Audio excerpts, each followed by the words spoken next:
जय हिंद साथियों, इस शॉर्ट लेक्चर में आप सभी का बहुत बहुत स्वागत है। साथियों, हम बहुत जल्दी से मध्य प्रदेश के जो प्रमुख जलप्रपात हैं उनके बारे में जानेंगे और उनके बारे में हम मैप के माध्यम से पढ़ेंगे। तो सबसे पहले हम मध्य प्रदेश का मैप ड्रॉ करेंगे और आपको मध्य प्रदेश का मैप ड्रॉ करते आना चाहिए। मध्य प्रदेश जीएस यदि हम पढ़ रहे हैं तो मध्य प्रदेश का मैप बनाते हुए हमको आना चाहिए, ठीक है। तो ध्यान देना है, यदि आप इस तरीके से मध्य प्रदेश का मैप, एकदम एग्जैक्टली मध्य प्रदेश का मैप नहीं बनता तो कोई बात नहीं, लेकिन लगभग ऐसा मैप बने कि लगना चाहिए कि हाँ भाई मध्य प्रदेश ही है, ठीक है। तो ध्यान देना है आपको। यदि हम इसमें बात करें मध्य प्रदेश में जलप्रपातों की, तो मध्य प्रदेश की जो प्रमुख नदी है, मध्य प्रदेश की सबसे बड़ी जो नदी है, मध्य प्रदेश की जो जीवन रेखा है मेरे प्यारे साथियों, और पवित्रता के आधार पर मध्य प्रदेश की गंगा कही जाने वाली नदी मां नर्मदा, जिन्हें मध्य प्रदेश में सबसे पहले मध्य प्रदेश की वह नदी जिसे सबसे पहले जीवित इकाई का दर्जा दिया गया है, तो मां नर्मदा की बात करेंगे साथियों। यदि हम मां नर्मदा के बारे में देखें तो अमरकंटक में, अनूपपुर जिले में पुष्पराजगढ़ तहसील से मां नर्मदा का उद्गम होता है और यह भ्रंश घाटी में पश्चिम की ओर बहते हुए, ध्यान देना है, भ्रंश घाटी में पश्चिम की ओर बहते हुए महाराष्ट्र गुजरात से बहते हुए ये खंबात की खाड़ी में क्या है, जाकर गिरती हैं, ठीक है। तो मां नर्मदा की बात करें तो साथियों इनका उद्गम कहां होता है, अमरकंटक। अब मां नर्मदा पर स्थित जो जलप्रपात हैं ये सबसे महत्वपूर्ण हो जाते हैं हमारे लिए। मां नर्मदा पर स्थित जो जलप्रपात हैं ये सबसे महत्वपूर्ण हो जाते हैं हमारे लिए साथियों। तो हमें ध्यान में लेके चलना है कि ये मां नर्मदा पर कौन कौन से जलप्रपात हैं। यदि हम मैप के माध्यम से याद करने का प्रयास करेंगे तो निश्चित तौर पर ये आप भूलोगे नहीं। तो हम सबसे पहले बात करेंगे कहां पे, मध्य प्रदेश के अनूपपुर में, ठीक है। हम सबसे पहले ही बात कर लेते हैं कहां पर, तो मध्य प्रदेश के अनूपपुर, ठीक है, अनूपपुर, ठीक है। अमरकंटक में मां नर्मदा पर स्थित जलप्रपात। तो हमें यहां पर देखने को मिलता है कि जैसे ही मां नर्मदा का उद्गम होता है और मां नर्मदा कुछ किलोमीटर आगे प्रवाहित होती हैं अपने उद्गम स्थल से, सबसे पहले इन पर जो सबसे महत्वपूर्ण एक जलप्रपात देखने को मिलता है मेरे प्यारे साथियों, वो है कपिल धारा वाटरफॉल। कौन सा वाटरफॉल, तो नोट करना आप, कपिल धारा जलप्रपात, ठीक है। कपिल धारा जलप्रपात कहां देखने को मिलता है, कपिल धारा, तो ये अमरकंटक में मां नर्मदा नदी पर स्थित है कपिल धारा जलप्रपात, ठीक है। बहुत अच्छे से क्या रखना, ध्यान में रखना। अब देखें, यदि हम इससे बात करें तो इससे कुछ मीटर दूर पर ही, ठीक है, कुछ जगह पे ये लिखा है कि 1 किलोमीटर आगे 2 किलोमीटर, बिल्कुल परेशान नहीं होना मेरे प्यारे साथी। कपिल धारा से कुछ ही 100 या 200 मीटर की दूरी पर, कपिल धारा वाटरफॉल से लगभग 100 से 200 मीटर की दूरी पर स्थित है दूसरा वाटरफॉल जिसे जाना जाता है किस नाम से, दुग्ध धारा, ठीक है। किस नाम से जाना जाता है इसे, तो इसे जाना जाता है दुग्ध धारा के नाम से, दुग्ध धारा जलप्रपात। अब यहां पर बहुत महत्वपूर्ण जानकारी आपके लिए कि भाई आपसे पूछा गया कि दुग्ध धारा और कपिल धारा का नाम ये पूछा जाता है, तो ध्यान देना, मां नर्मदा पूरे भारत नहीं पूरे विश्व की एक ऐसी नदी है साथियों जहां पर जिसका उल्लेख पुराणों में, प्राचीन ग्रंथों में मिलता है। साथ ही साथ ये वो नदी है जिसपे अनेक तपस्वियों ने क्या की है, तपस्वियों ने तपस्या की है, तप किया है, ठीक है, इस नदी के तट पर, ठीक है। चाहे हम शंकराचार्य की बात करें, शंकराचार्य की गुफाएं कहां मिलती है हमको देखने के लिए, ओमकारेश्वर, मां नर्मदा के तट पर। तो बहुत सारे तपस्वियों ने यहां पर क्या किया है, मां नर्मदा के तट पर तप किया है साथियों। तो इसी में से एक जो आपके ऋषि मुनि थे वो थे कपिल मुनि, ठीक है, कपिल मुनि। तो कपिल मुनि ने जहां पर तप किया वहां पर जो जलप्रपात है उसे कपिल धारा जलप्रपात कहते हैं।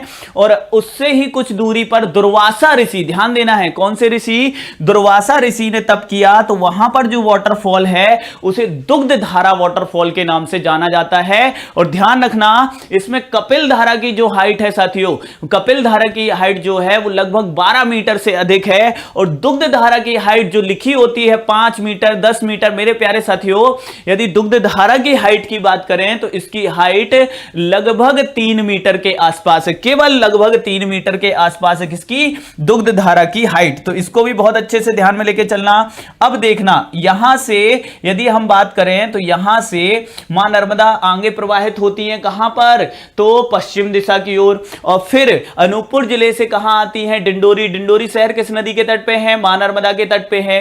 फिर आगे बहते आगे प्रवाहित होते कहां आती हैं, तो आगे प्रवाहित होती आती हैं मंडला में। ठीक है, कहां पर आती हैं, मंडला में आती हैं। और मंडला में मेरे प्यारे साथियों, मंडला शहर किस नदी के तट पर बसा हुआ है, तो मंडला शहर भी मां नर्मदा के तट पे बसा हुआ। और फिर मंडला से आगे प्रवाहित होते हुए बरगी से होते हुए, जहां पर रानी अवंतीबाई सिंचाई सागर परियोजना है, जहां पर बरगी बांध बना हुआ है, जहां पर बरगी बांध बना हुआ है, जबलपुर जिले में प्रवेश करती हैं। और जबलपुर शहर भी किस नदी के तट पे है, मां नर्मदा के तट पे हैं, जहां पर ग्वारी घाट, तिलवारा घाट, जिलहरी घाट, ये प्रमुख, लम्हेटा घाट, ये प्रमुख घाट देखने को मिलते हैं मां नर्मदा पर। और इन घाटों के बाद, लम्हेटा घाट के बाद जब नदी आगे प्रवाहित होती जबलपुर जिले में, तो जबलपुर जिले में ही विश्व प्रसिद्ध, ध्यान देना है आपको, विश्व प्रसिद्ध, यूनेस्को ने भी अपनी संभावित हेरिटेज साइट की सूची में शामिल कर लिया किस जलप्रपात को, धुआंधार वाटरफॉल को। तो मेरे प्यारे साथी ध्यान रखना, जबलपुर जिले में कहां पर, तो आपको ध्यान में रखते चलना है, किस जिले में, तो जबलपुर जिले में। ठीक है, जबलपुर जिले में मां नर्मदा पर बहुत ही सुंदर, विश्व प्रसिद्ध, बहुत ही सुंदर और विश्व प्रसिद्ध जलप्रपात है। और इस जलप्रपात को आप किस नाम से जानते हैं, धुआंधार जलप्रपात। किस नाम से, धुआंधार जलप्रपात, जो कि जबलपुर के भेड़ा घाट में, कहां पर है मेरे प्यारे साथियों, जबलपुर के भेड़ा घाट में। लगभग 18 से 15 मीटर की हाइट से जब मां नर्मदा का जल, और बहुत सारा जल होता है इस समय तक मां नर्मदा में, काफी सारा, क्योंकि इस समय तक मां नर्मदा में यदि देखें गौर नदी, और यहां पर देखें बंजर, मंडला जिले में कुछ नदियां मां नर्मदा मिल चुकी होती हैं, और बरगी डैम से जल छोड़ा जाता है, तो इस वजह से एक अच्छी धारा होती है। और उस धारा के साथ मां नर्मदा का जल जब इस वाटरफॉल से नीचे गिरता है, और साथ ही साथ यहां पर धुआंधार वाटरफॉल, जहां भेड़ा घाट है, ये पूरा का पूरा संगमरमर की वादियों वाला क्या है, जलप्रपात है साथियों। जब ये जल नीचे गिरता है तो इसकी फुहारें एकदम बिल्कुल ऐसे लगती हैं, बादलों की तरह, धुएं की तरह लगती हैं, छोटी छोटी पानी की बूंदें तो धुएं की तरह लगती हैं, इसीलिए इसका नाम क्या पड़ा, धुआंधार जलप्रपात पड़ा। ठीक है, ध्यान रखना है, तो धुआंधार वाटरफॉल। ठीक है, और भेड़ा घाट नाम क्यों पड़ा, ये हम अगले लेक्चर में देखेंगे। ठीक है, तो देखिएगा, तो यहां पर केवल चर्चा कर रहे हैं अभी जलप्रपातों की, है ना। तो धुआंधार जलप्रपात कहां पर है, जबलपुर में है, और किस नदी पर है, तो मां नर्मदा नदी पर है। ध्यान रखना, यूनेस्को ने सतपुड़ा टाइगर रिजर्व के साथ धुआंधार को भी अपनी संभावित हेरिटेज साइट की सूची में, संभावित में शामिल किया है साथियों। ठीक है, अभी वर्ल्ड हेरिटेज साइट में शामिल सीधे नहीं किया। अब इसके बाद मां नर्मदा आगे प्रवाहित होती हैं और पहुंचती हैं खरगोन के बड़वाह में। कहां पहुंचती हैं, बड़वाह में पहुंचती हैं साथियों, बड़वाह। और जब मां नर्मदा बड़वाह पहुंचती हैं, ध्यान रखना है, ठीक है, आपको ध्यान रखना है, बड़वाह पहुंचती हैं तो बड़वाह में आपको दो वाटरफॉल मिलते हैं, एक मंदार और दर्दी। ठीक है, कौन से वाटरफॉल मिलते हैं, मंदार और दर्दी वाटरफॉल मिलते हैं। कहां पर मिलते हैं भाई, मां नर्मदा पर मिलते हैं। ठीक है, कहां पर, बड़वाह के निकट, मां नर्मदा पर मंदार और दर्दी वाटरफॉल। तो देखिए शुरुआत कहां से हुई, कपिल धारा, दुग्ध धारा, फिर धुआंधार, फिर मंदार, दर्दी, और फिर देखें यदि हम आगे बात करें तो खरगोन के ही महेश्वर में। ठीक है, कहां पर मेरे प्यारे साथी, तो खरगोन के महेश्वर में। ठीक है, महेश्वर में मां नर्मदा जब आती हैं, ठीक है, जहां पर अहिल्या घाट है, यहां पर ऐसा माना जाता है कि सहस्त्रबाहु जो राजा हुए, सहस्त्रबाहु राजा जिन्होंने रावण को भी पराजित किया, ठीक है, अपनी भुजाओं में रावण को जकड़ लिया था, उन सहस्त्रबाहु ने मां नर्मदा को रोकने का प्रयास किया और अपनी सहस्त्र बाहों से मां नर्मदा को रोकने के लिए एक क्या हो गए, वो चट्टान की तरह खड़े हो गए, रोकने का प्रयास किया, लेकिन मां नर्मदा को नहीं रोक पाए। तो यहां पर महेश्वर में ध्यान रखना कौन सा वाटरफॉल मिलता है, सहस्त्र धारा। ठीक है, सहस्त्र सहस्त्रधारा वाटरफॉल मिलता है। ठीक है, कहां मिलता है मेरे प्यारे साथी, ध्यान में लेके चलना है। सहस्त्रधारा वाटरफॉल कहां मिलता है, तो ये आपको मिलता है आपको महेश्वर में। ठीक है, तो इसके संबंध में देखेंगे सहस्त्रधारा वाटरफॉल कहां मिलता है। सहस्त्रधारा वाटरफॉल तो महेश्वर में, किस नदी पर, तो मां नर्मदा पर। ठीक है, तो नर्मदा नदी पर स्थित यदि जलप्रपातों की बात करें तो कपिल धारा, दुग्ध धारा, धुआंधार, मंदार दर्दी और सहस्त्रधारा, ये वाटरफॉल तो आपके केवल किस पे हैं, मां नर्मदा पर हैं। अब आगे देखते हैं, इससे आगे बढ़ते हैं। अब यदि हम देखें तो आपकी विंध्याचल की पहाड़ियों में, ठीक है, मालवा के पठार से, ठीक है, इंदौर के निकट महू में, ठीक है, जाना पाव पहाड़ी के वांचू पॉइंट से किस नदी का उद्गम होता है, तो ये जो नदी है ये है चंबल नदी, जो कि किसकी सहायक है, इटावा के निकट। ये किसमें मिल जाती है चंबल नदी, मां यमुना में मिल जाती है, यमुना की सहायक है। ठीक है, कौन सी नदी, तो चंबल नदी। यदि हम चंबल नदी की बात करें तो ये मध्य प्रदेश से राजस्थान और फिर राजस्थान से मध्य प्रदेश में प्रवेश करने वाली नदी है। मतलब मध्य प्रदेश से राजस्थान जाती है और फिर मध्य प्रदेश में प्रवेश करती है। चंबल नदी पर ही मध्य प्रदेश की पहली बहुउद्देशीय नदी घाटी परियोजना प्रारंभ की गई थी। मध्य प्रदेश की पहली नदी घाटी परियोजना चंबल नदी पर। अब देखना, चंबल नदी की यदि हम बात कर रहे हैं साथियों, ये अभी हमने किस नदी के बारे में देखा, मां नर्मदा के बारे में देखा।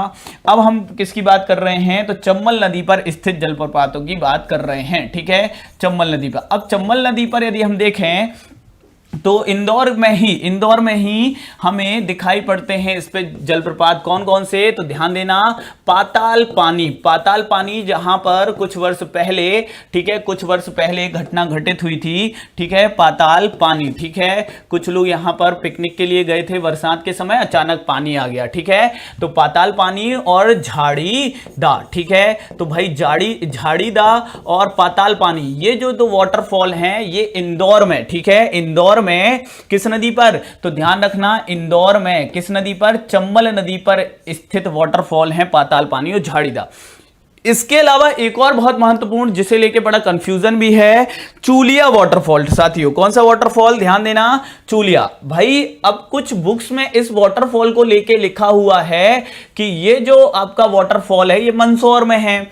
चूलिया वाटरफॉल कुछ लोग सागर में बता देते, राहतगढ़ वाटरफॉल जो भालकुंड जलप्रपात है उसके संबंध में बता देते। चूलिया वाटरफॉल की यदि बात करें साथियों, ठीक है, चूलिया वाटरफॉल, ध्यान देना है आपको, चूलिया जलप्रपात, तो ये कहां पर है मेरे प्यारे साथी, तो ये ध्यान रखना, ये कोटा में है। कहां पर है, ये कोटा और चित्तौड़गढ़ की सीमा पर है। ठीक है, कोटा और चित्तौड़गढ़ जो है, जहां से चंबल नदी प्रवाहित होती है वहां पर स्थित है ये चूलिया वाटरफॉल। बहुत महत्वपूर्ण वाटरफॉल है, चंबल नदी पर। किस राज्य में, लेकिन ये राजस्थान में है, ध्यान रखना, राजस्थान में है चूलिया वाटरफॉल। ठीक है, जल्दी से ध्यान दे, यहां पर आप मैप में इसको ड्रॉ कर लेंगे तो भाई इंदौर में आपको कौन से मिले, चंबल नदी पर पाताल पानी और झाड़ीदा, और आपको कोटा में क्या उनका मिल रहा है, कोटा में चित्तौड़गढ़ और कोटा की सीमा पर राजस्थान में चूलिया वाटरफॉल मिल गया। ठीक है, अब देखो आगे यहां पर मेरे प्यारे साथी, आगे आप देखें तो आपको दिखाई पड़ेगा कि रायसेन में बीना नदी का उद्गम होता है और ये सागर से बहते हुए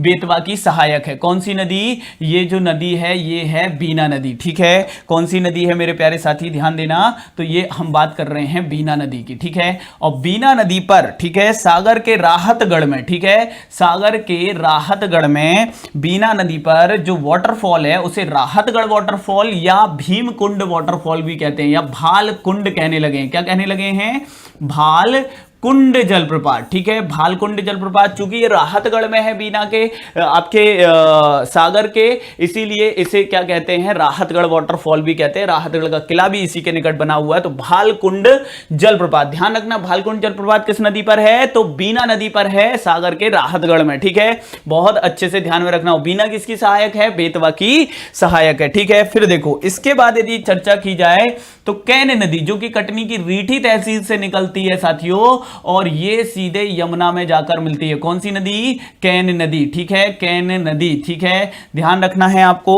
कैन नदी पर यदि चर्चा की जाएगी तो यहां पर कैन नदी पर जो वाटरफॉल मिलते हैं उसमें सबसे इंपॉर्टेंट होता है गाथा वाटरफॉल और रनेह वाटरफॉल, ठीक है, और रनेह वाटरफॉल, रनेह या स्नेह वाटरफॉल भी कुछ जगह आपको मिलेगा। इसे रनेह वाटरफॉल साथियों, जब वर्षा ऋतु में कैन नदी में जल काफी ज्यादा होता है तब ये जो रनेह वाटरफॉल है इसे मध्य प्रदेश का मिनी न्यागरा कहते हैं, ठीक है, क्योंकि बहुत ही सुंदर दिखाई पड़ता है, ठीक है, बहुत ही सुंदर दृश्य होता है वर्षा ऋतु में जब कैन नदी में जल आता है और जब जल क्या होता है रनेह वाटरफॉल से क्या होता है नीचे गिरता है तो बड़ा ही, जैसे न्यागरा वाटरफॉल है आपका, ठीक है, सेंट लॉरेंस नदी यूएसए और कनाडा की सीमा पर, ठीक है, दुनिया का सबसे बड़ा वाटरफॉल उसकी तरह दिखने लगता है, ठीक है, तो मिनी न्यागरा इसे कहते हैं मध्य प्रदेश का, ठीक है, क्योंकि न्यागरा तो कैसे कहते हैं मध्य प्रदेश में चाचाई वाटरफॉल को क्या कहते हैं? न्यागरा। तो बहुत अच्छे से ध्यान रखना, गाथा या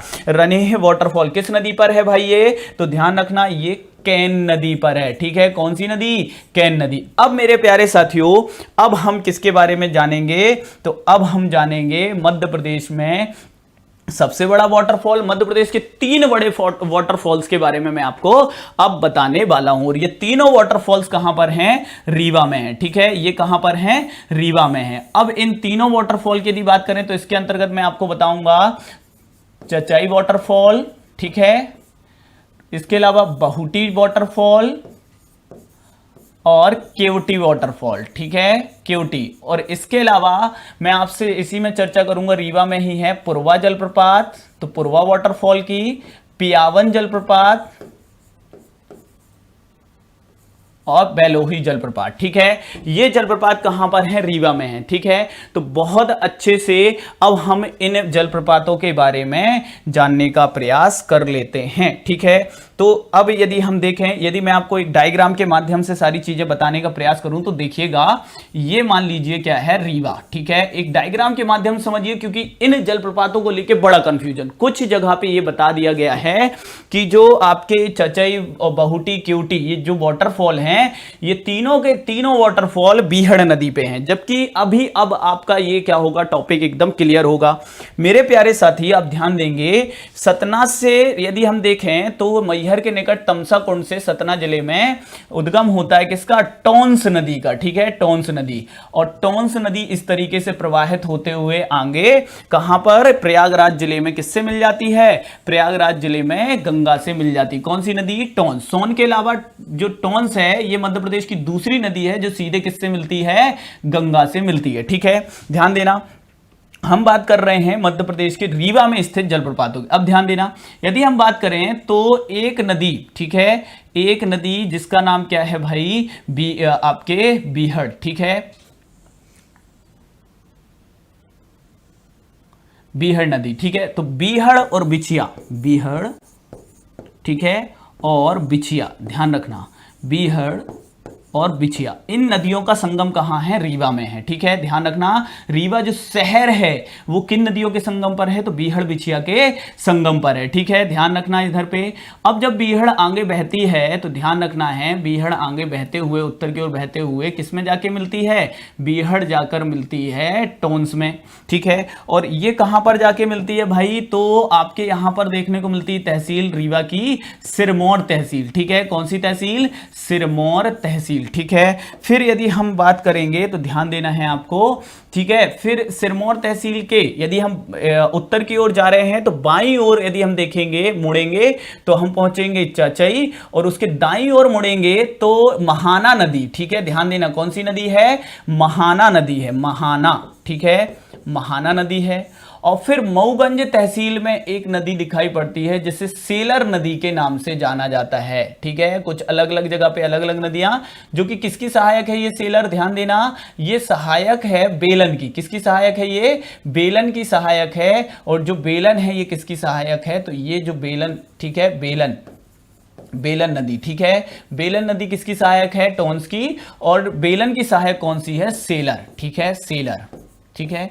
अब ध्यान देना, ये जो नदियां देख ली, अब इन पर स्थित जलप्रपात देखो भाई, कंफ्यूजन एकदम आपका क्लियर कर देते हैं।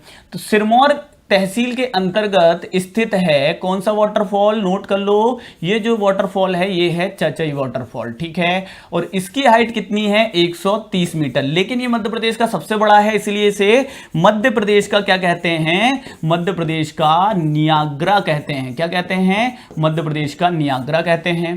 फिर यदि हम बात करें महाना नदी पर, ठीक है, महाना नदी पर, तो इस पर स्थित जो वाटरफॉल है मेरे प्यारे साथी, नोट करना, ये है केवटी वाटरफॉल। कौन सा है ये, केवटी वाटरफॉल है, और इसकी हाइट कितनी है 98 मीटर, और ये महाना नदी पर है। फिर हम बात करेंगे, ठीक है, तो सेलर नदी पर स्थित है मेरे प्यारे साथी बहुटी वाटरफॉल। और ध्यान रखना, जो वापस से मेजरमेंट किए गए हैं जलप्रपातों का, तो इसमें यह पता चला है, इसमें जब वापस से मेजरमेंट किया गया कि बहुटी वाटरफॉल का जो हाइट है मेरे प्यारे साथी, ये 198 मीटर है, ठीक है, 198 मीटर है।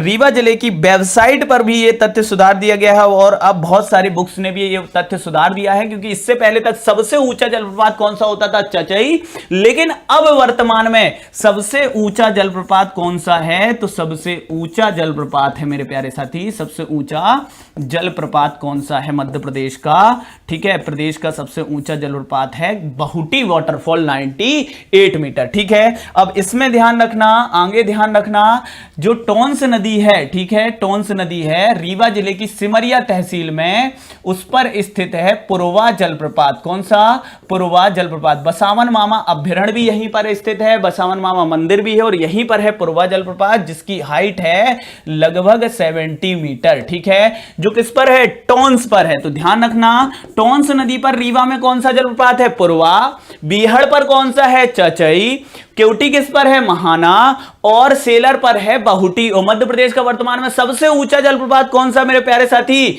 तो वो है बहुटी जलप्रपात। तो साथियों, ये थे मध्य प्रदेश के प्रमुख जलप्रपात हमने देखे, जो ज्यादा इंपॉर्टेंट हैं, ठीक है ना। अब कुछ अन्य जलप्रपात होंगे, उनको हम नेक्स्ट लेक्चर में मैप के माध्यम से उनको भी कवर करेंगे। कैसा लगा सेशन जरूर बताएं कमेंट बॉक्स में।